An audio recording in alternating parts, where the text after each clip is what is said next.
And good morning students, स्वागत है आप सभी का आज के नए और फ्रेश लेक्चर वीडियो में। देखो आज का हम लोग स्टार्ट करते हैं वीडियो। और देखो हम लोग का जो फर्स्ट क्वेश्चन है वो है कोऑर्डिनेशन नंबर से। चैप्टर फर्स्ट का क्वेश्चन है सॉलिड स्टेट, जो क्लास 12 की केमिस्ट्री है उससे क्वेश्चन है। देखिए फर्स्ट क्वेश्चन आज का हमारा ये है, कह रहा है the coordination number of Na+ in NaCl is. NaCl में Na+ का समन्वय संख्या क्या है? तो इसका जो करेक्ट आंसर है ऑप्शन नंबर बी हो जाएगा 6। NaCl में Na+ का जो कोऑर्डिनेशन नंबर होता है वो कितना होता है? 6 होता है। इस चीज़ को यहाँ से समझिए। देखिए कह रहा है कि इन NaCl both Na+ and Cl negative ion form 6:6 octahedral arrangement. तो NaCl का अरेंजमेंट जो होता है वो ऑक्टाहेड्रल अरेंजमेंट होता है और इनके बीच का जो रेशियो होता है वो कितना होता है? 6:6। तो Na+ और Cl नेगेटिव इन दोनों का जो कोऑर्डिनेशन नंबर होता है कितना होता है? 6 होता है। नेक्स्ट क्वेश्चन देख लेते हैं। क्वेश्चन नंबर सेकंड हमारा कह रहा है कि compound with FCC lattice y at corners formula. एक FCC लैटिस में y कोनों पर हो तो सूत्र क्या होगा? ठीक है ना, FCC लैटिस में y कोने पर है तो उसका फॉर्मूला क्या होगा? इसका करेक्ट आंसर हो जाएगा ऑप्शन नंबर डी x3y। ऐसा क्यों है देख लीजिए, यहाँ से समझिए। कह रहा है कि एटम्स एट कॉर्नर्स कंट्रीब्यूट 1/8 × 8 यानी कि 1 एटम। जो कॉर्नर पे एटम होते हैं किसमें?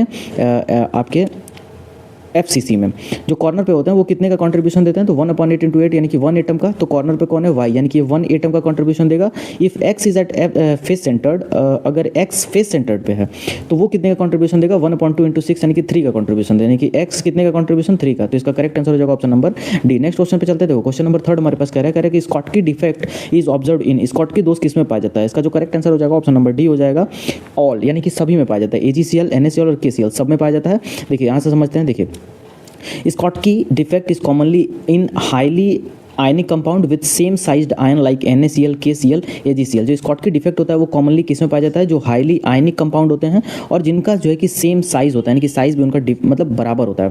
क्वेश्चन नंबर 4 पे चलते हैं। नेक्स्ट क्वेश्चन है क्वेश्चन नंबर 4 कह रहा है कि metallic conductivity is due to. धात्विक चालकता किस कारण होती है? तो ये सारे ऑप्शन जो है कि आपके जो है कि हिंदी में है, बट फिर भी आप इसका करेक्ट आंसर मार्क करिए।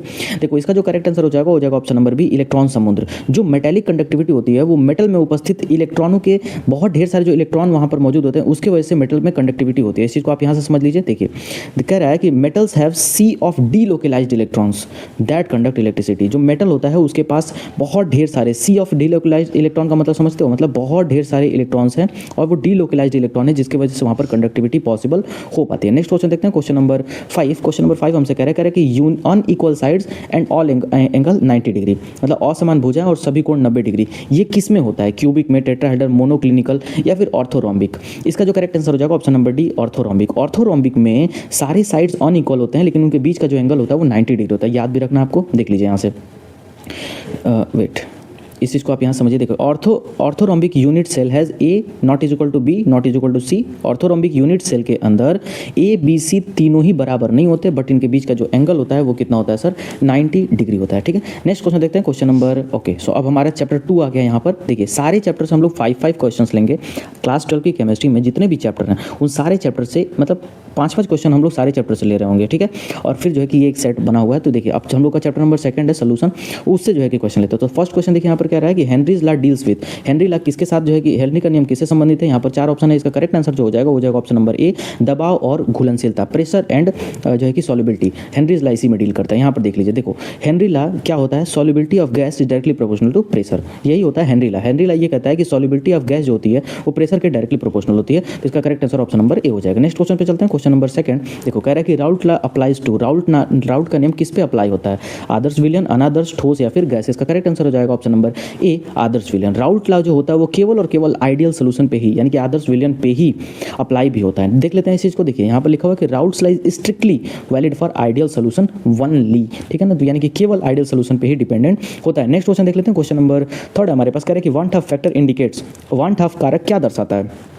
तापमान, विलेय कणों की संख्या, दाब या फिर द्रव्यमान? इसका करेक्ट आंसर हो जाएगा ऑप्शन नंबर बी विलेय कणों की संख्या। जो वांट ऑफ फैक्टर है आपका आई वो किस पे डिपेंडेंट होता है? तो विलेय कणों की संख्या पर डिपेंडेंट होता है। ये क्या होता है इसको देख लीजिए। देखो आई इज इक्वल टू होता है actual particles formed upon expected particles. तो ये होता है वांट ऑफ फैक्टर, इस चीज को याद रखना है। ओके सर, नेक्स्ट क्वेश्चन देखते हैं। क्वेश्चन नंबर 4 कह रहा है कि osmotic pressure is. Osmotic pressure क्या होता है? परासरण दाब क्या है? यहाँ पर देखिए 4 ऑप्शन है। इसका करेक्ट आंसर हो जाएगा ऑप्शन नंबर ए कॉलिगेटिव प्रॉपर्टी। जो ऑस्मोटिक प्रेशर होता है ये कॉलिगेटिव प्रॉपर्टी है। ऐसा क्यों है? देखिए जो depends on only on the number of solid particles. देखो कॉलिगेटिव प्रॉपर्टी वो प्रॉपर्टी होती है जिसमें जो आपका जो रिएक्शन होता है वो सिर्फ नंबर ऑफ सॉलिड पार्टिकल्स पे ही डिपेंडेंट होता है और उसी को हम लोग कोलिगेटिव प्रॉपर्टी कहते हैं। तो जो आपका क्या कहते हैं कोलिगेटिव प्रॉपर्टी है, ऑस्मोटिक प्रेशर है, वो नंबर ऑफ सॉलिड पार्टिकल्स पे डिपेंडेंट है, इसलिए वो कोलिगेटिव प्रॉपर्टी होगी। नेक्स्ट क्वेश्चन देखते हैं, क्वेश्चन नंबर 5। क्वेश्चन नंबर 5 कह रहा है कि reverse osmosis occurs when. Reverse osmosis कब होती है? इसका जो करेक्ट आंसर हो जाएगा ऑप्शन नंबर ए, बाहरी दाब लगाया जाए। जब बाहरी दाब लगाया जाता है तो वहाँ पर रिवर्स ऑस्मोसिस होता है। अब इस चीज़ को जरा यहाँ से समझ लीजिए। देखिए, applying external pressure greater than the osmotic pressure forces solvent backward. जब अप्लाई हम करते हैं एक्सटर्नल प्रेशर को, मतलब बाहर से जब हम दाब लगाते हैं तो जो मतलब बाहरी दाब हमारा जब ऑस्मोटिक प्रेशर से, मतलब ऑस्मोटिक दाब से जब बाहरी दाब यानी कि बाहर का जो प्रेशर है वो ऑस्मोटिक प्रेशर से जब ज़्यादा हो जाए तो उस कंडीशन में ये रिवर्स ऑस्मोसिस होना स्टार्ट हो जाता है। इसका करेक्ट आंसर ऑप्शन नंबर ए हो जाएगा। नेक्स्ट क्वेश्चन पे चलते हैं, क्वेश्चन नंबर ओके। सो अब हमारे पास चैप्टर नंबर 3 से क्वेश्चन होगा। चैप्टर नंबर 3 इलेक्ट्रोकेमिस्ट्री है, इससे क्वेश्चन होगा। चलिए फर्स्ट क्वेश्चन देख लेते हैं। यहाँ पर फर्स्ट क्वेश्चन कह रहा है कि the standard cell potential measures, जो स्टैंडर्ड सेल पोटेंशियल होता है वो कितने पर मीजर किया जाता है? 4 ऑप्शन है।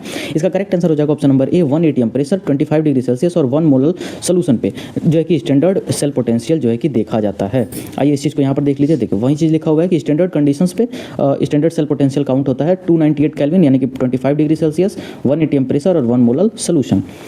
ओके, सो नेक्स्ट क्वेश्चन देख लेते हैं। क्वेश्चन नंबर 2 कह रहा है कि electrons flow in galvanic cell from. Electron जो है गैल्वेनिक सेल में कहाँ से कहाँ की तरफ फ्लो होते हैं? इसका correct answer option number B हो जाएगा, एनोड से कैथोड की तरफ। जो इलेक्ट्रॉन का फ्लो होता है वो एनोड से कैथोड की तरफ होता है। ऐसा क्यों होता है? देखिए, ऑक्सीडेशन एट एनोड, जो ऑक्सीडेशन एनोड पे क्या होता है? ऑक्सीडेशन होता है, इसीलिए जो इलेक्ट्रॉन होता है वो एनोड से कैथोड की तरफ जाते हैं। ऑब्वियस सी बात है। नेक्स्ट क्वेश्चन देखते हैं, क्वेश्चन नंबर 3 हमारे पास है। कह रहा है कंडक्टिविटी डिक्रीजेज व्हेन। कंडक्टिविटी घटती है कब, यानी कि चालकता कब घटती है? इसका जो correct answer option number B हो जाएगा, सांद्रता घटे। अगर सांद्रता घटती है तो उसकी कंडक्टिविटी भी क्या हो जाएगी सर? घट जाएगी। देखिए, डाइल्यूशन रिड्यूसेस आयन पर वॉल्यूम, कंडक्टिविटी डिक्रीजेस। अगर डाइल्यूशन रिड्यूस हो रहा है, अगर डाइल्यूशन सांद्रता अगर घट रही है तो वहां पर कंडक्टिविटी भी क्या हो जाती है सर? डिक्रीज हो जाती है। ध्यान रखना है। नेक्स्ट क्वेश्चन देखते हैं, क्वेश्चन नंबर 4 कह रहे हैं कि Faraday's first law states. Faraday का पहला नियम क्या कहता है? तो यहाँ पर 4 ऑप्शन है। देखिए, इसका करेक्ट आंसर हो जाएगा ऑप्शन नंबर ए, जमा पदार्थ द्रव्यमान डायरेक्टली प्रोपोर्शनल होता है विद्युत मात्रा के। विद्युत मात्रा जितनी ज़्यादा होगी उतना ही जो है कि वहाँ पर मास डिपॉजिट होगा, और यही फैराडे का फर्स्ट लॉ भी है। इस चीज़ को आप यहाँ से भी समझ लीजिए। देखिए, mass deposited is directly proportional to the charge applied. Charge passed या फिर चार्ज अप्लाइड, दोनों में से एक बात हो सही। तो ये चीज़ जो है कि फैराडे का फर्स्ट लॉ भी है कि जितना चार्ज वहाँ पर पास होगा उतना ही ज़्यादा मास डिपॉजिट होगा। ओके, नेक्स्ट क्वेश्चन देखते हैं। क्वेश्चन नंबर 5 है हमारे पास। कह रहा है कि यूनिट ऑफ कंडक्टिविटी, चालकता की इकाई क्या होती है? इसका जो करेक्ट आंसर हो जाएगा ऑप्शन नंबर बी, राइट, पर ओम पर मीटर। यही होती है चालकता की क्या चालकता की यूनिट। नेक्स्ट क्वेश्चन देखते हैं यहाँ से आप इस चीज़ को। नेक्स्ट क्वेश्चन हमारे चैप्टर नंबर 4 से होगा। चैप्टर नंबर 4 है हमारा केमिकल काइनेटिक्स। चलिए देखते हैं इससे कौन कौन सा क्वेश्चन है। फर्स्ट क्वेश्चन हमारे पास कह रहा है कि rate of reaction depends on. Rate of reaction किस पे डिपेंड करता है भाई? तो देखिए, रेट ऑफ टेम्परेचर पे भी करता है, सांद्रता पे भी करता है, उत्प्रेरक पे भी करता है। मतलब टेम्परेचर, कंसंट्रेशन और कैटालिस्ट, इन तीनों पे भी करता है। तो इसका करेक्ट आंसर हो जाएगा ऑप्शन नंबर डी, उपरोक्त सभी। नेक्स्ट क्वेश्चन देखते हैं, क्वेश्चन नंबर सेकंड कह रहा है for first order reaction half life is. First order reaction के लिए जो हाफ लाइफ होता है वो क्या होता है? तो इसका जो करेक्ट आंसर हो जाएगा ऑप्शन नंबर बी हो जाएगा, कांस्टेंट। फर्स्ट ऑर्डर रिएक्शन के लिए जो हाफ लाइफ होता है वो उस कांस्टेंट होता है, वो वैल्यू कांस्टेंट होती है। मतलब कि जो आपका फर्स्ट ऑर्डर रिएक्शन होता है वो कंसंट्रेशन के इंडिपेंडेंट होता है। देखिए यहाँ पर देखिए, फर्स्ट ऑर्डर रिएक्शन के लिए हाफ लाइफ जो होता है वो क्या होता है? 0.693/K, और ये कांस्टेंट होता है इंडिपेंडेंट ऑफ कंसंट्रेशन। यानी कि फर्स्ट ऑर्डर रिएक्शन में टी हाफ जो होता है वो कंसंट्रेशन के इंडिपेंडेंट होता है, तो कंसंट्रेशन से कोई मतलब नहीं होता है। नेक्स्ट क्वेश्चन देखते हैं। क्वेश्चन नंबर 3 हमारे पास क्या कह रहा है कि rate constant depends on. Rate constant किस पे डिपेंड करता है? टेम्परेचर, सांद्रता, दाब या फिर घनत्व? इसका जो करेक्ट आंसर हो जाएगा ऑप्शन नंबर ए, क्या? तापमान, टेम्परेचर। जो रेट कांस्टेंट होता है वो टेम्परेचर पे क्या होता है सर? डिपेंडेंट होता है। इस चीज़ को आप यहाँ से समझ लीजिए। देखिए, के चेंजेस ओनली विद टेम्परेचर। जो के होता है, रेट चेंज जो होता है वो सिर्फ और सिर्फ टेम्परेचर के जो है कि चेंज होने पे चेंज होगा। तो आर्हेनियस इक्वेशन यही कहता भी है। तो यहाँ से आपको समझ में आया। नेक्स्ट क्वेश्चन देखते हैं, क्वेश्चन नंबर 4 है हमारे पास। Okay, so unit of zero order reaction rate constant. शून्य कोटि अभिक्रिया के की इकाई क्या है? यानी कि जीरो ऑर्डर रिएक्शन के लिए जो रेट कांस्टेंट की का यूनिट होता है वो क्या होता है? जो करेक्ट आंसर हो जाएगा वो हो जाएगा ऑप्शन नंबर बी, मोल पर लीटर पर second, right. Zero order reaction के लिए रेट कांस्टेंट की जो यूनिट होता है वो यही होता है। तो यहाँ पर आप समझ लीजिए इस चीज़ को। देखो, फॉर जीरो ऑर्डर रिएक्शन के इज इक्वल टू क्या होता है? रेट, मतलब कि मोल पर लीटर पर सेकंड। नेक्स्ट क्वेश्चन देखते हैं, क्वेश्चन नंबर 5 है हमारे पास। कह रहे हैं कि एक्टिवेशन एनर्जी इज।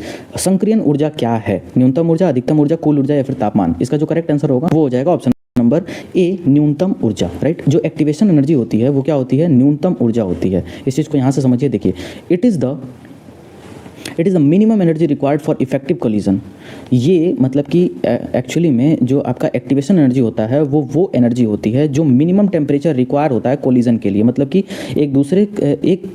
एक एटम का दूसरे एटम में कोलिजन के लिए जो मिनिमम एनर्जी रिक्वायर्ड होती है वही क्या कहलाती है, एक्टिवेशन एनर्जी। नेक्स्ट क्वेश्चन देखते हैं। नेक्स्ट क्वेश्चन चैप्टर नंबर 5 से है। चैप्टर नंबर 5 हमारे क्या है सर, सरफेस केमिस्ट्री। चलिए देखते हैं इसका क्वेश्चन। फर्स्ट क्वेश्चन हमारे पास है, कह रहा है कि कोलाइड क्या होते हैं, समांगी, विसमांगी, ठोस या फिर गैस। इसका जो करेक्ट आंसर हो जाएगा ऑप्शन नंबर बी, विसमांगी, राइट। कोलाइड जो होते हैं वो क्या होते हैं, हेट्रोजीनियस सोल्यूशन होते हैं। यहाँ पर समझ लीजिए इस चीज को, देखो ओके सो वेट, देखो colloids appears homogeneous, colloid homogeneous appear होते हैं, मतलब लगता है कि वो होमोजीनियस है बट एक्चुअली हेट्रोजीनियस मिक्सचर, लेकिन असल में वो हेट्रोजीनियस होते हैं, विसमांगी होते हैं, राइट। नेक्स्ट क्वेश्चन देखते हैं। क्वेश्चन नंबर सेकंड कह रहा है कि एग्जांपल्स ऑफ एड्सॉर्प्शन, अवशोषण का उदाहरण हमको बताना है, अवशोषण का, ठीक है। यहाँ पर 4 ऑप्शन है, पानी में नमक, लकड़ी पर गैस जमना, या फिर चीनी का घुलना, या फिर धातु का पिघलना। इसका जो करेक्ट आंसर हो जाएगा ऑप्शन नंबर बी, लकड़ी पर गैस जमना। ये एड्सॉर्प्शन का एक एग्जांपल है। एड्सॉर्प्शन होता है क्या, देखिए एड्सॉर्प्शन जो होता है, एड्सॉर्प्शन इज इक्वल टू होता है सरफेस फिनोमेना, मतलब एड्सॉर्प्शन एक सरफेस फिनोमेना है। गैस ऑन चारकोल, चारकोल के ऊपर जब गैस जमा होती है उसी प्रक्रिया को एड्सॉर्प्शन कहते हैं, राइट। चलो नेक्स्ट क्वेश्चन देख लेते हैं। क्वेश्चन नंबर 3 हमारे पास कह रहा है कि Tyndall effect is shown by, टिंडल प्रभाव कौन दिखाता है, ट्रू सोल्यूशन, कोलाइड गैस या फिर सॉलिड। इसका जो करेक्ट आंसर हो जाएगा वो हो जाएगा option number B, colloid, right. जो टिंडल इफेक्ट होता है वो कोलाइड शो करते हैं। आप जरा इस चीज को यहाँ पर समझिए, देखो जो कोलाइड्स स्कैटर लाइट, और वही है टिंडल इफेक्ट। कोलाइड्स जो होती हैं वो क्या करती हैं, लाइट को स्कैटर करती हैं, और यही एक्चुअली में टिंडल इफेक्ट है। नेक्स्ट क्वेश्चन देखते हैं। क्वेश्चन नंबर 4 है हमारे पास, देखो इमल्सन क्या है, इसमें से हमको बताना है सॉलिड, लिक्विड, गैस सॉलिड या फिर गैस लिक्विड। तो यहाँ पर जो करेक्ट वो हो जाएगा ऑप्शन नंबर बी, लिक्विड में लिक्विड का जो सोल्यूशन बन के तैयार होता है वही क्या कहलाता है सर, इमल्सन। नेक्स्ट यहाँ पर देख लीजिए, देखो emulsion are emulsion are liquid colloid, जैसे कि मिल्क, क्रीम, ये सब क्या है, इमल्सन है। जैसे मिल्क क्या है, इमल्सन है, क्रीम क्या है, इमल्सन है, राइट, क्योंकि ये लिक्विड और लिक्विड का ही मिक्सचर है। नेक्स्ट क्वेश्चन देखते हैं। क्वेश्चन नंबर 5 हमारे पास कह रहा है कि कोआगुलेशन का अर्थ क्या होता है, कणों का टूटना, कणों का जमना, तापन या फिर वाष्पीकरण। इसका करेक्ट आंसर जो होगा ऑप्शन नंबर बी, कणों का जमना। कोआगुलेशन क्या होता है, कणों का जमना। इस चीज को यहाँ पर समझिए, देखो कोआगुलेशन यहाँ पे मैं आपको बताऊं, देखिए wait, so coagulation is equal to होता है settling or aggregation of colloidal particles, मतलब कि कोलाइडल पार्टिकल्स जो नीचे जाकर के सेट हो जाते हैं, जम जाते हैं, ठीक है ना, वही हमारा क्या कहलाता है, कोआगुलेशन कहलाता है। इसका correct answer option number B. Next question हमारे जो है वो चैप्टर नंबर 6 है, और चैप्टर नंबर 6 हमारा है general principle and processes of isolation of elements. समझते हैं इसको चीज को। देखो फर्स्ट क्वेश्चन हमारे पास है, कह रहा है कि गैंग्स मीन्स, गैंग का अर्थ क्या होता है। इसका जो करेक्ट आंसर है, काफी इजी क्वेश्चन है, इसका करेक्ट आंसर ऑप्शन नंबर ए हो जाएगा, अशुद्धियां। गैंग्स जो होता है उसको वो क्या होती है, एक्चुअली में इंप्योरिटीज होती हैं।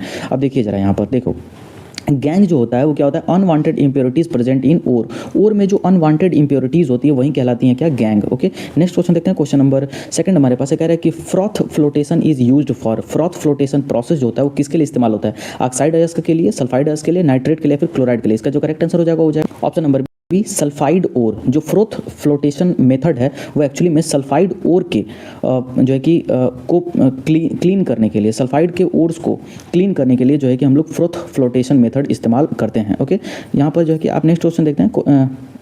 नेक्स्ट क्वेश्चन देखते हैं। क्वेश्चन नंबर 3 हमारे पास कह रहा है कि कैल्सिनेशन में शामिल है। कैल्सिनेशन मतलब क्या होता है, कैल्सिनेशन में क्या होता है, heating in absence of air, heating in presence of air, cooling या फिर डिसॉल्विंग। इसका जो करेक्ट आंसर हो जाएगा option number A, heating in absence of air. Heating in मतलब वायु की अनुपस्थिति में तापन को ही हम लोग क्या कहते हैं सर, कैल्सिनेशन। तो इजी क्वेश्चन है। अभी देखो इसमें तो हम लोगों ने इजी क्वेश्चन लिया इस सेट में, ऐसे ही धीरे धीरे ये सेट जैसे जैसे आगे बढ़ेगा इसमें क्वेश्चन जो है कि हम लोग टफ लेना स्टार्ट करेंगे। नेक्स्ट क्वेश्चन देखते हैं। क्वेश्चन नंबर हमारे पास जो है कि क्या है, वेट, क्वेश्चन नंबर 4 हमारे पास कह रहा है कि zones in blast furnace, blast furnace में कौन सी प्रक्रिया होती है हमको बताना है। रिडक्शन होता है, स्लैग फॉर्मेशन होता है, स्मेल्टिंग होता है, या फिर इनमें मतलब कि सारे ही होते हैं। तो इसका जो करेक्ट आंसर हो जाएगा ऑप्शन नंबर डी हो जाएगा सभी।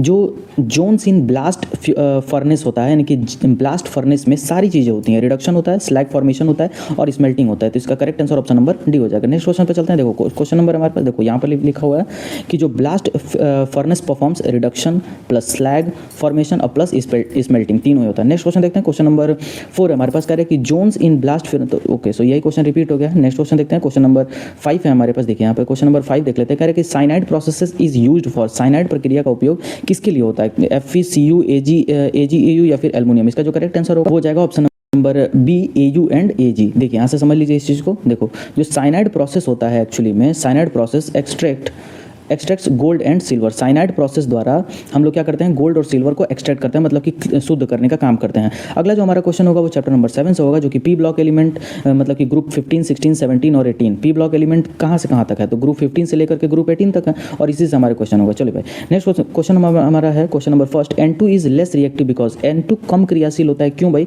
कम इलेक्ट्रॉन, त्रिआयामी संरचना, N के बीच में ट्रिपल बॉन्ड, या फिर बड़ा आकार। इसका जो करेक्ट आंसर हो जाएगा वो ऑप्शन नंबर सी, N मतलब कि दोनों नाइट्रोजन के बीच में जो ट्रिपल बॉन्ड होता है, इसके वजह से ये क्या होता है, लेस रिएक्टिव होता है। भाई इनके बीच का बॉन्ड जो है इतना मजबूत है कि टूटेगा ही नहीं, और टूटेगा नहीं तो किसी से रिएक्शन नहीं करेंगे। यहाँ पर समझिए, देखो यहाँ पर लिखा हुआ है कि N2 has triple bond, N2 के पास ट्रिपल बॉन्ड होता है, और इनमें जो है कि इतना जो है कि किलो जूल पर मोल का जो है कि एनर्जी होता है, तो वेरी स्टेबल है ये, और जो है कि इसलिए लो रिएक्टिव होता है, क्योंकि इतना आप इसको ऊर्जा देंगे तब तो ये टूटेगा, तो ये ऊर्जा काफ़ी ज़्यादा है। नेक्स्ट क्वेश्चन देखते हैं, क्वेश्चन नंबर सेकंड हमारे पास कह रहा है कि O2 O3 एक्ट एज, यानी कि जो ओजोन किस प्रकार किस रूप में कार्य करती है, अपचायक, आक्सीकारक, क्षार या फिर अम्ल। इसका जो करेक्ट आंसर हो जाएगा option number B, oxidising agent, right. सबसे अच्छा ओजोन जो होता है आपका सबसे अच्छा ऑक्सीडाइजिंग एजेंट की तरह काम करता है, इस चीज़ को समझ लीजिए। देखो, ozone is a powerful oxidising agent, right, तो ये याद भी रखना आपको। नेक्स्ट क्वेश्चन हमारे पास क्वेश्चन नंबर 3 कह रहा है HF is a weak acid because HF जो है आपका वो क्या है, वीक एसिड होता है। ऐसा क्यों होता है बताना है हमको। बड़ा आकार, मजबूत HF बॉन्ड, या गैस है, या फिर यह आयनिक है। इसका जो करेक्ट आंसर होगा वो option number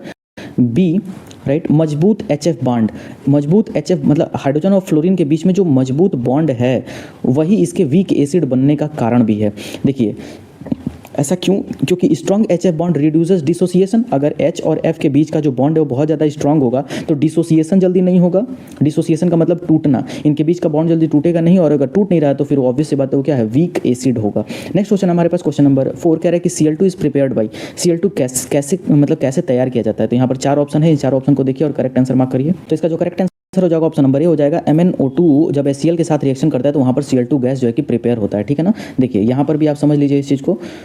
wait, lab preparation जो होता है MnO2 प्लस कंसंट्रेटेड HCl, और यहाँ से जो है कि Cl2 गैस यहाँ पे बन जाता है। तो लैब में जब बनाना होता है तो हम इस प्रोसेस से बनाते हैं। नेक्स्ट क्वेश्चन हमारे पास है क्वेश्चन नंबर 5 कह रहा है कि noble gases are inert due to. Noble gases निष्क्रिय गैसें मतलब निष्क्रिय क्यों होती हैं? बड़ा आकार, उच्च दाब, पूर्ण ऑक्टेट, ठीक है, या फिर कमजोर बंध। इसका जो करेक्ट आंसर होगा ऑप्शन नंबर सी हो जाएगा, पूर्ण ऑक्टेट। यानी कि इनका जो कंप्लीट ऑक्टेट होता है, ऑक्टेट जो इनका कंप्लीट होता है, इसके वजह से किसी से रिएक्शन नहीं करते हैं और इसलिए निष्क्रिय होते हैं। नेक्स्ट क्वेश्चन देख लीजिए, यहाँ पर भी वही चीज़ लिखा हुआ है कि they have stable fully filled valence shell, no tendency to react. मतलब इनके पास जो है एक स्टेबल और फुल्ली फिल्ड वैलेंस सेल है जिसकी वजह से ये कभी भी रिएक्शन नहीं करते हैं, इसलिए इनकी टेंडेंसी रिएक्शन की होती ही नहीं है। नेक्स्ट क्वेश्चन देखते हैं, और नेक्स्ट क्वेश्चन जो हमारा है वो चैप्टर 8 से, और चैप्टर 8 हमारा क्या है, D block and F block elements. देखते हैं इसका क्वेश्चन क्या है। देखो फर्स्ट क्वेश्चन हमारे पास है, कह रहा है कि transition metal show colour due to. संक्रमण धातुएं रंगीन क्यों होती हैं हमको बताना है। बड़ा आकार की वजह से, डीडी ट्रांजिशन, उच्च दाब या फिर ऊंचा तापमान। इसका जो करेक्ट आंसर हो जाएगा ऑप्शन नंबर बी हो जाएगा, डीडी ट्रांजिशन। कोई भी जो एलिमेंट होता है वो कलर शो करता है कब, जब उसके अंदर डीडी ट्रांजिशन होता है। तो ट्रांजिशन मेटल जो है कि कलर शो क्यों करते हैं, डीडी ट्रांजिशन। यहाँ पे समझ लीजिए, देखो colour arises from DD electronic transition. Colour जो होता है वो डीडी ट्रांजिशन जब मतलब होता है तो वहाँ पर जो है कि कलर शो करने लगते हैं वो सारे एलिमेंट। नेक्स्ट क्वेश्चन देखते हैं, क्वेश्चन नंबर 2 हमारे पास कह रहे हैं एक्टिनॉइड्स शो। एक्टिनॉइड क्या प्रदर्शित करते हैं हमको बताना है। एक ऑक्सीकरण अवस्था, कई ऑक्सीकरण अवस्थाएं, कोई अवस्था नहीं, या फिर केवल +1। ओके, सो इसका जो करेक्ट आंसर हो जाएगा ऑप्शन नंबर बी, कई ऑक्सीकरण अवस्थाएं। जो एक्टिनॉइड्स होती हैं वो वेरिएबल आपकी जो है कि ऑक्सीकरण संख्याएं दिखाती हैं। यहाँ पर देख लीजिए, देखो actinoids have variable oxidation state due to F electrons. मतलब यहाँ पर F इलेक्ट्रॉन के वजह से ये वेरिएबल ऑक्सीडेशन स्टेट शो करते हैं। नेक्स्ट क्वेश्चन देखते हैं, क्वेश्चन नंबर 3 हमारे पास कह रहा है कि MnO4 is a strong. MnO4 एक स्ट्रॉन्ग क्या है, अपचायक, आक्सीकारक, तटस्थ या फिर अम्लीय। चारों ऑप्शन हिंदी में है, आप इसको थोड़ा ट्रांसलेट कर लीजिएगा, बट खुद से करेक्ट आंसर देखो। इसका जो करेक्ट आंसर हो जाएगा वो हो जाएगा ऑप्शन नंबर बी, ऑक्सीकारक, राइट। KMnO4 एक अच्छा और जो है कि स्ट्रॉन्ग क्या होता है, ऑक्सीकारक होता है। इस चीज़ को यहाँ से समझ लीजिए। देखिए KMnO4 is in acidic medium. KMnO4 जो है एसिडिक मीडियम में एक स्ट्रॉन्ग ऑक्सीडाइजिंग एजेंट की तरह काम करता है। नेक्स्ट क्वेश्चन देखते हैं, क्वेश्चन नंबर 4 हमारे पास कह रहा है कि zinc is not transition metal because. Zinc संक्रमण धातु क्यों नहीं है। यह नरम है, डी सबसेल पूर्ण है, या फिर यह रंगहीन है, इसका गलनांक कम है। इसका जो करेक्ट आंसर हो जाएगा option number B, D subshell पूर्ण है, ठीक है ना। इसका जो जिंक है उसका डी सबसेल क्या है, पूरी तरह से पूर्ण है, इसीलिए जो है कि ये ट्रांजिशन मेटल के कैटेगरी में नहीं आता है। देखिए यहाँ पर समझिए इस चीज़ को, देखिए wait, okay. Zinc has completely filled D orbital, does not show typical properties. Next question देखते हैं, question number 5, okay wait, question number 5 है हमारे पास, वेट। क्वेश्चन नंबर 5 कह रहा है कि lanthanide contraction is due to. Lanthanide contraction किसके वजह से होता है ये बताना है। बढ़ता आकार, कम होता आवेश, बढ़ता नाभिकीय आवेश, या फिर इलेक्ट्रॉन हटना। इसमें से जो इसका करेक्ट आंसर होगा वो हो जाएगा ऑप्शन नंबर सी, बढ़ता नाभिकीय आवेश। इंक्रीजिंग जो न्यूक्लियर चार्ज होता है उसके वजह से यहाँ पर लेंथेनाइट कॉन्ट्रैक्शन देखने को मिलता है। ये चीज़ आप यहाँ पे समझिए। देखो poor shielding of F electron की जो शील्डिंग इफेक्ट है वो पुअर होती है, जिसकी वजह से nuclear charge pulls electrons strongly, जिसकी वजह से जो न्यूक्लियर चार्ज होता है वो इलेक्ट्रॉन को स्ट्रांगली क्या करता है, खींचता है अपनी तरफ, और जिसकी वजह से वहाँ पर कॉन्ट्रैक्शन होने लगता है। नेक्स्ट क्वेश्चन देखते हैं। अब नेक्स्ट क्वेश्चन जो है हमारा चैप्टर नंबर 9 से है, कोऑर्डिनेशन कंपाउंड्स है। चलिए देखते हैं। फर्स्ट क्वेश्चन हमारे पास है, कह रहा है कि लिगेंड्स डोनेट, लिगेंड्स दान करते हैं क्या, इलेक्ट्रॉन जोड़ा, प्रोटॉन, आयन या फिर न्यूट्रॉन, बताना है हमें। तो ये तो काफी इजी सा क्वेश्चन होगा। इसका करेक्ट आंसर हो जाएगा ऑप्शन नंबर ए, इलेक्ट्रॉन जोड़ा, राइट। इलेक्ट्रॉन पेयर, लिगेंड क्या डोनेट करते हैं सर, इलेक्ट्रॉन पेयर। देखिए यहाँ पर समझिए, देखो ligands are Lewis base, ligands जो होते हैं वो क्या होते हैं, लुईस बेस होते हैं और डोनेट करते हैं इलेक्ट्रॉन पेयर। तो ध्यान रखिएगा कि लिगेंड्स क्या होते हैं, लुईस बेस होते हैं। नेक्स्ट क्वेश्चन हमारे पास क्वेश्चन नंबर 2 कह रहा है कि एग्जांपल्स ऑफ बाइडेंटेट लिगेंड्स, मतलब कि द्विदंती लिगेंड का उदाहरण बताना है। यहाँ पर चारों ऑप्शन है, इसका करेक्ट आंसर जो हो जाएगा वो हो जाएगा option number C, C2O4 2 negative oxalate. जो ऑक्सलेट होते हैं वो बाइडेंटेट लिगेंड के बहुत अच्छे एग्जाम्पल हैं। इस चीज़ को यहाँ पर समझिए। देखिए ऐसा क्यों मैं कह रहा हूँ, देखो क्योंकि oxalate ion binds through 2 donor atom. जो ऑक्सलेट आयन होते हैं, जैसे ऊपर अभी हम लोग ने देखला, वो ऑक्सलेट आयन जो होते हैं वो 2 डोनर एटम के साथ बाइंड होते हैं और उसीलिए उसको हम लोग बाइडेंटेट कहते हैं। ओके, नेक्स्ट क्वेश्चन देखते हैं हम लोग। क्वेश्चन नंबर 3 हमारे पास है। क्वेश्चन नंबर 3 कह रहा है कि IUPAC name depends on, IUPAC नाम किस पर आधारित होता है, धातु, लिगेंड क्रम, ऑक्सीकरण अवस्था या फिर उपरोक्त सभी। तो देखो इसका जो करेक्ट आंसर हो जाएगा ऑप्शन नंबर डी हो जाएगा, उपरोक्त सभी, क्योंकि ये IUPAC नाम तीनों ही चीज़ों पर जो है कि आधारित होता है। देख लीजिए यहाँ से, तो जरा देखो, जो naming depends on metal, ligand, alphabetical order and oxidation state, सारी चीज़ों पर डिपेंड करता है IUPAC नाम लिखना। नेक्स्ट क्वेश्चन देखते हैं। क्वेश्चन नंबर 4 हमारे पास कह रहा है कि FeCN6 4 नेगेटिव इज, ये क्या है, हाई स्पिन है, लो स्पिन है, रंगीन है या फिर गैस है। तो इसका जो करेक्ट आंसर हो जाएगा वो हो जाएगा option number B, low spin. ये जो आपका है ये क्या है, लो स्पिन का कंपाउंड है, कॉम्प्लेक्स है एक्चुअली। इसको देखिए, देखो Cn negative strong field ligand है, मतलब कि जो हमारा फ्लोरीन है उसके साथ Cn जो है कि लिगेंड है, और ये जो Cn है ये स्ट्रॉन्ग फील्ड लिगेंड है, जिसकी वजह से ये लो स्पिन कॉम्प्लेक्स होगा। अगर कोई स्ट्रॉन्ग फील्ड लिगेंड आपसे जुड़ा हुआ है किसी मेटल से तो वो लो स्पिन कॉम्प्लेक्स बनाते हैं, ठीक है ना। चलो, तो ये सेम क्वेश्चन रिपीट हो रहा है। नेक्स्ट क्वेश्चन देखते हैं। क्वेश्चन नंबर 5 हमारे पास कह रहे हैं कोऑर्डिनेशन नंबर मीन्स, कोऑर्डिनेशन मतलब समन्वय संख्या का मतलब क्या होता है, इलेक्ट्रॉन संख्या, दान करने वाले परमाणुओं की संख्या, परमाणु संख्या या फिर आयन संख्या। इसका जो करेक्ट आंसर हो जाएगा ऑप्शन नंबर बी, दान करने वाले परमाणुओं की संख्या। कोऑर्डिनेशन नंबर क्या होता है सर, मतलब कि कितने आपने उसके साथ कितने एटम जो है कि और जुड़े हुए हैं। देखिए कोऑर्डिनेशन नंबर का मतलब होता है number of ligands donor atom attach to metal, मतलब उस सेंट्रल एटम के साथ कितने और मेटल जो है कि जुड़े हुए हैं, ये होता है लिगेंड, ठीक है ना। नेक्स्ट क्वेश्चन हमारे जो होगा वो चैप्टर नंबर 10 से होगा, haloalkanes and haloarenes से। चलो देखते हैं। फर्स्ट क्वेश्चन हमारे पास है, कह रहा है कि SN1 reaction rate depends on, SN1 अभिक्रिया की दर निर्भर करती है किस पे, केवल सबस्ट्रेट पर, केवल न्यूक्लियोफाइल पर, दोनों पर या फिर तापमान पर। तो इसका जो करेक्ट आंसर हो जाएगा ऑप्शन नंबर ए, केवल सबस्ट्रेट पर। SN1 रिएक्शन जो होता है वो केवल और केवल सबस्ट्रेट पर ही डिपेंड करता है। इस चीज़ को मैं यहाँ पर आपको बता दूं, देखो SN1 इज यूनिमोलिकुलर, SN1 जो है वो यूनिमोलिकुलर रिएक्शन होता है, और ये जो इसका रेट होता है वो K इंटू सबस्ट्रेट, मतलब ये केवल और केवल सबस्ट्रेट पे ही डिपेंड करता है, हमको बताया जा रहा है। नेक्स्ट क्वेश्चन देखते हैं। क्वेश्चन नंबर 2 हमारे पास कह रहा है कि aryl halide are less reactive because, aryl halide कम अभिक्रियाशील होते हैं, क्यों भाई, क्योंकि कार्बन और X मतलब कि जो है हेलोजन्स के बीच का जो बॉन्ड होता है वो स्ट्रॉन्गर होता है, रिजोनेंस स्टेबलाइजेशन होती है, न्यूक्लियोफिलिक अटैक डिफिकल्ट होता है, और या फिर उपरोक्त सभी। तो इसका जो करेक्ट आंसर हो जाएगा ऑप्शन नंबर डी हो जाएगा, उपरोक्त सभी, क्योंकि एरिल हाइलाइड जो होते हैं वो लेस रिएक्टिव इसी वजह से होते हैं क्योंकि इनके बीच का बॉन्ड स्ट्रॉन्गर होता है, रिजोनेंस स्टेबलाइजेशन होती है इसमें, और न्यूक्लियोफिलिक अटैक इसमें डिफिकल्ट होता है, इसीलिए जो है कि एरिल हाइलाइड जो है कि लेस रिएक्टिव होते हैं। इसका correct answer option number D. वही चीज यहाँ पर भी लिख रहा है कि aryl halide so resonance plus partial double bond character making bond stronger. Next question देखते हैं। क्वेश्चन नंबर 3 हमारे पास कह रहा है कि बेस्ट लिविंग ग्रुप इज, सबसे अच्छा लिविंग समूह इसमें से कौन है। यहाँ पर 4 ऑप्शन, इसका करेक्ट आंसर जो होगा वो हो जाएगा, देखो आई नेगेटिव, ठीक है ना। सबसे अच्छा जो लिविंग ग्रुप होता है वो आपका कौन होता है, आयोडीन होता है। इस चीज़ को यहाँ से समझिए। देखिए आयोडीन जो होता है इज लार्जेस्ट वीकेस्ट बॉन्ड होता है इसमें, और बेस्ट लिविंग ग्रुप होता है, ठीक है। इसका देखो सबसे अच्छा लिविंग ग्रुप कौन होगा, जिसका बॉन्ड सबसे वीकेस्ट होगा। तो ये जो है कि क्या है, आई नेगेटिव पहले तो बड़ा है, और बड़ा है तो इसके बीच का जो बॉन्ड होगा वो भी क्या होगा, बहुत ही आसानी से टूट जाएगा, तो बॉन्ड वीकेस्ट है और इसलिए आसानी से बाहर निकल जाएगा, तो लिविंग ग्रुप जो है कि आसान हो जाएगा। नेक्स्ट क्वेश्चन देखते हैं। क्वेश्चन नंबर 4 हमारे पास है, कह रहा है कि क्लोरोबेंजीन सोज, क्लोरोबेंजीन दिखाता है, क्लोरोबेंजीन क्या दिखाता है, nucleophilic substitution easily, electrophilic substitution easily, या फिर बोथ या फिर नन। इसका जो करेक्ट आंसर होगा हो जाएगा option number B electrophilic substitution easily. Chlorobenzene जो होता है उसमें इलेक्ट्रोफिलिक सब्स्टिट्यूशन जो है कि आसानी से हो जाता है, इसलिए correct answer option number B हो जाएगा। देखिए यहाँ से समझ लीजिए इसको, कह रहा है chlorobenzene undergoes electrophilic substitution not nucleophilic. जो क्लोरोबेंजीन होता है ये एक्चुअली में इलेक्ट्रोफिलिक सब्स्टिट्यूशन रिएक्शन इसमें होता है, न्यूक्लियोफिलिक नहीं होता। तो इसका correct answer option number B. Next question देखते हैं, क्वेश्चन नंबर 5 कह रहा है कि फ्रियॉन्स आर, फ्रियॉन क्या होते हैं, हेलो एल्केन, एल्कोहल, कीटोन या फिर एस्टर। सो इसका जो करेक्ट आंसर हो जाएगा option number A haloalkanes. जो फ्रियॉन्स होते हैं वो क्या होते हैं सर, हेलो एल्केन्स होते हैं। ठीक है, देखो यहाँ पर इस चीज़ को समझिए। देखिए फ्रियॉन्स आर क्लोरोफ्लोरोकार्बन। जो फ्रियॉन है वो है क्या, वो क्लोरोफ्लोरोकार्बन है, CFC है, और CFC जो होता है वो क्या होता है, हेलो एल्केन होता है, मतलब कि एल्केन जिसमें हेलोजन हो। नेक्स्ट क्वेश्चन हमारा जो होगा वो चैप्टर नंबर 11 से होगा। ठीक है, 11 चैप्टर हमारा क्या है, alcohol, phenol and ether. Okay, इससे हमारा क्वेश्चन होगा। तो चलिए फिर देखते हैं हमारा फर्स्ट क्वेश्चन क्या कह रहा है। देखो फर्स्ट क्वेश्चन इसका है हमारे पास, कह रहा है कि alcohol react with active metal to form. Alcohol react करता है एक्टिव मेटल से क्या बनाने के लिए, एल्कोहल सक्रिय धातुओं से क्या बनाता है, मेटल एल्कोक्साइड, एस्टर, एल्डिहाइड या फिर कीटोन।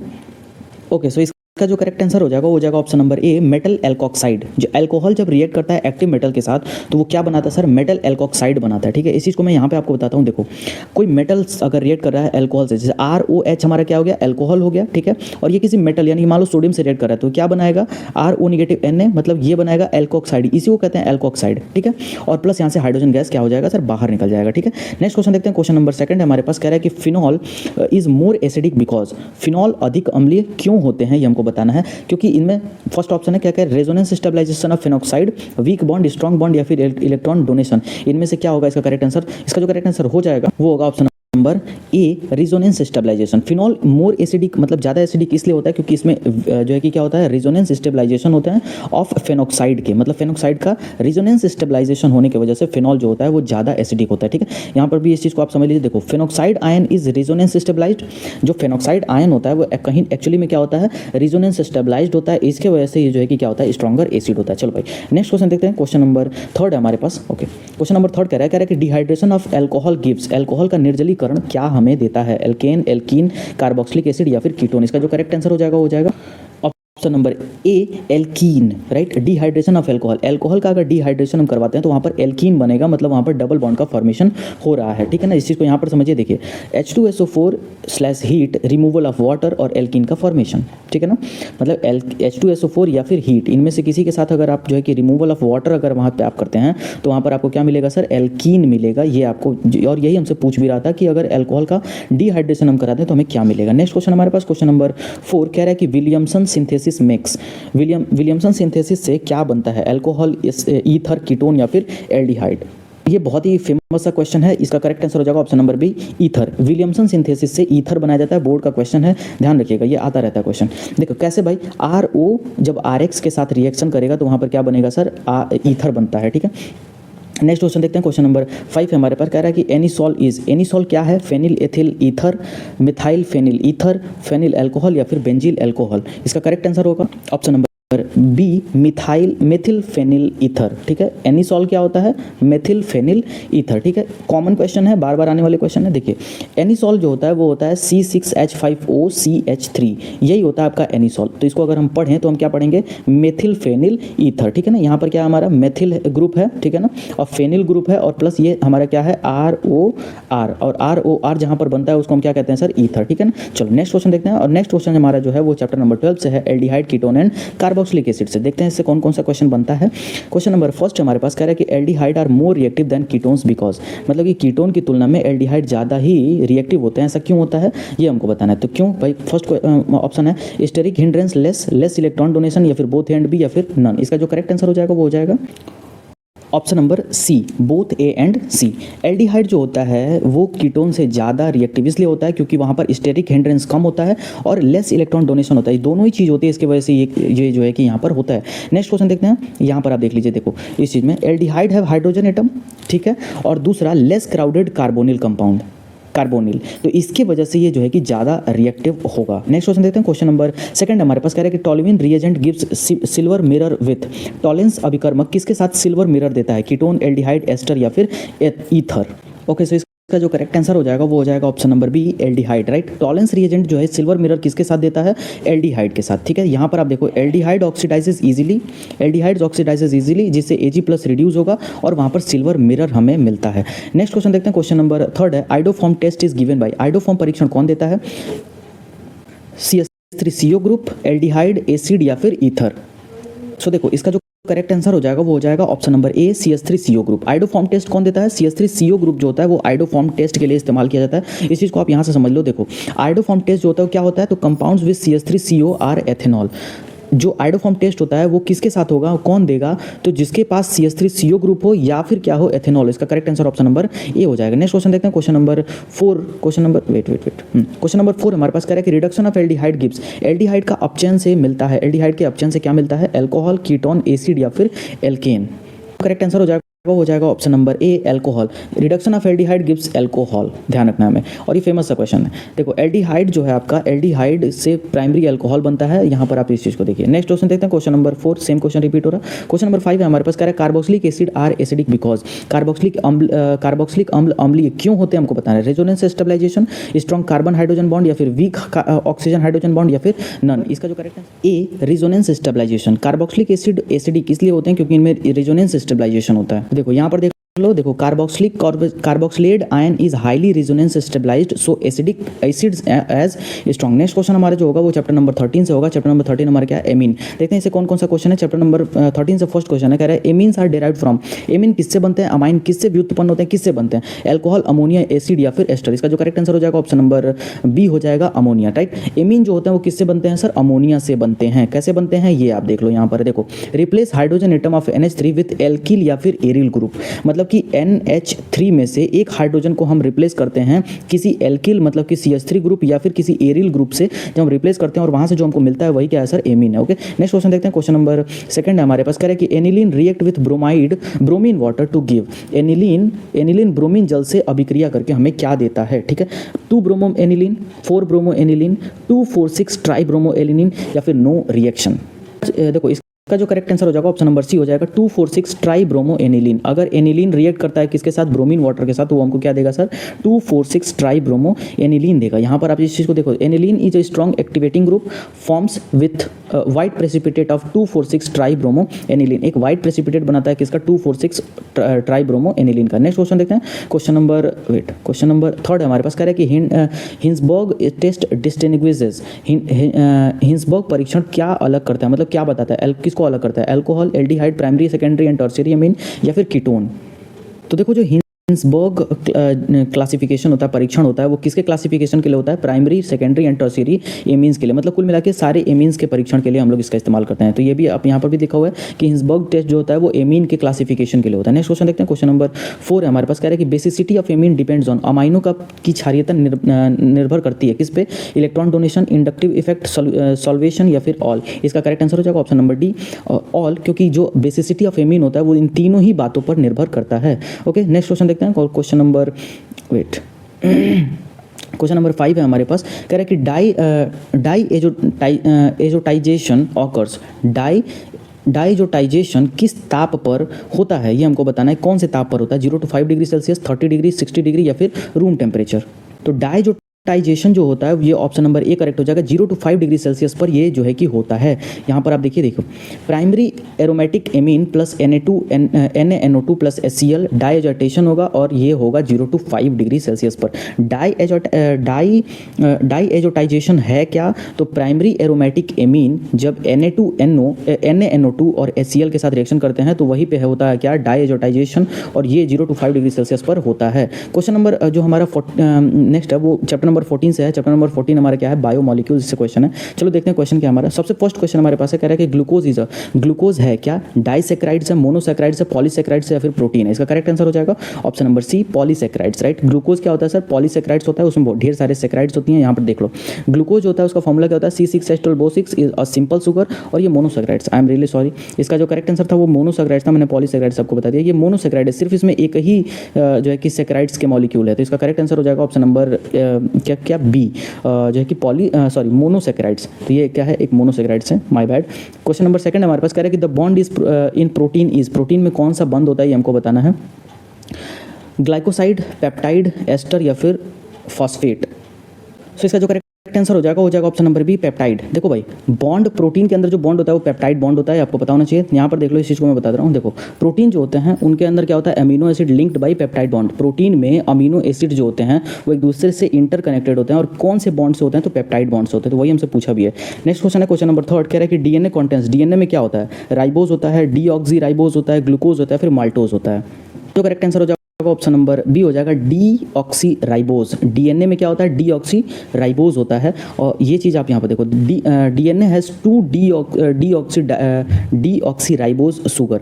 डीएनए में ये जो है कि आपका 2 डीऑक्सी राइबोज शुगर पाया जाता है, और डी में जो डी होता है ये इसीलिए स्टैंड भी करता है। नेक्स्ट क्वेश्चन देखते हैं question number 4, enzymes are, enzyme क्या होते हैं, विटामिन होते हैं, प्रोटीन, लिपिड्स या फिर शुगर। एंजाइम क्या होते हैं, एंजाइम प्रोटीन होते हैं। इसका करेक्ट आंसर हो जाएगा option number B, proteins. Enzymes are protein. Enzyme क्या होते हैं सर, प्रोटीन ही होते हैं।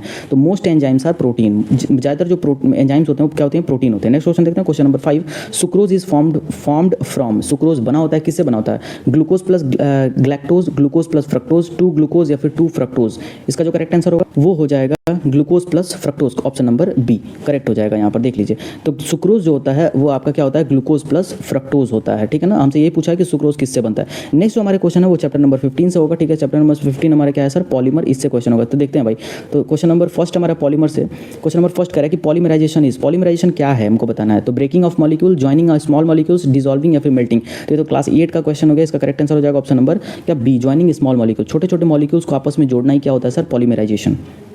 तो देखो इस चीज़ को यहाँ से देख लो, देखो monomers join to form polymer. जो मोनोमर्स होते हैं वो आपस में ज्वाइंट होते हैं, किसके लिए, पॉलीमर बनाने के लिए। नेक्स्ट क्वेश्चन देखते हैं क्वेश्चन नंबर हमारे पास है क्या, सेकंड कह रहे हैं nylon 6 is prepared from. Nylon 6 किससे बनता है, एडिपिक एसिड प्लस हेक्सा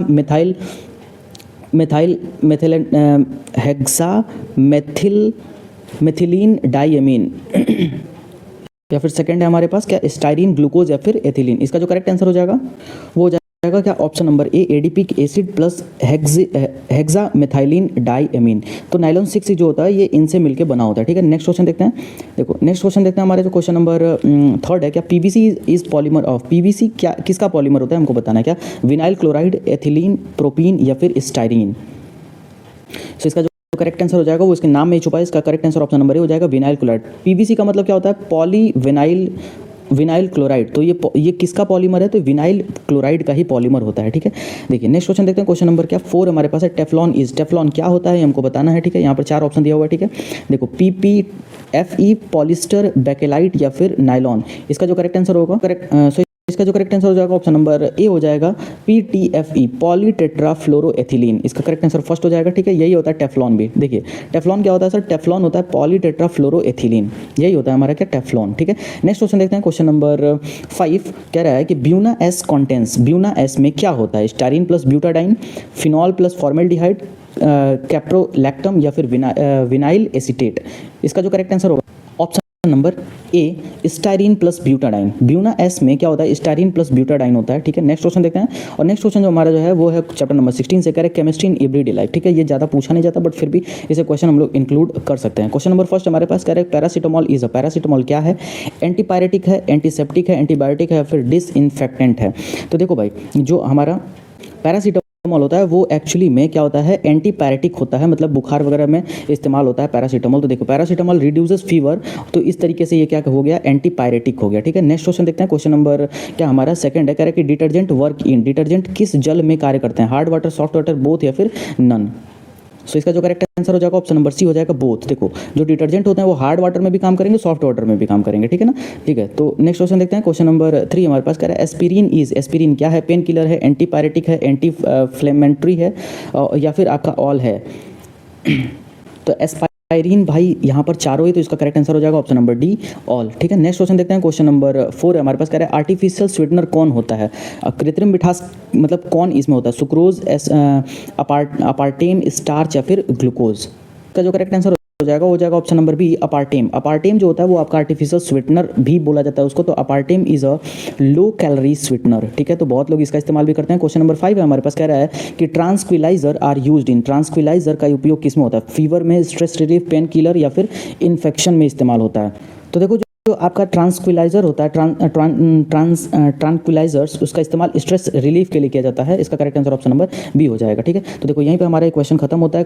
मतलब टोटल 16 चैप्टर आपके जो है कि बुक में हैं और उन सबसे हम लोगों ने 5 क्वेश्चंस लिए हैं, तो ये इतने ढेर सारे जो है कि क्वेश्चन इसमें होते हैं। तो देखो ऐसे भी ही आने वाले जो है कि वीडियोज़ में हम लोग और भी सेट करने वाले हैं और सारे सेट में ऐसे ही 5, 10 और इस तरीके से क्वेश्चन होने वाले हैं। ठीक है, तो आप इस सेट को फॉलो करिए और आपके बोर्ड एग्जाम के लिए ये सारे क्वेश्चन बहुत ज़्यादा जो है कि यूज़फुल हैं, बेनिफिशियल हैं।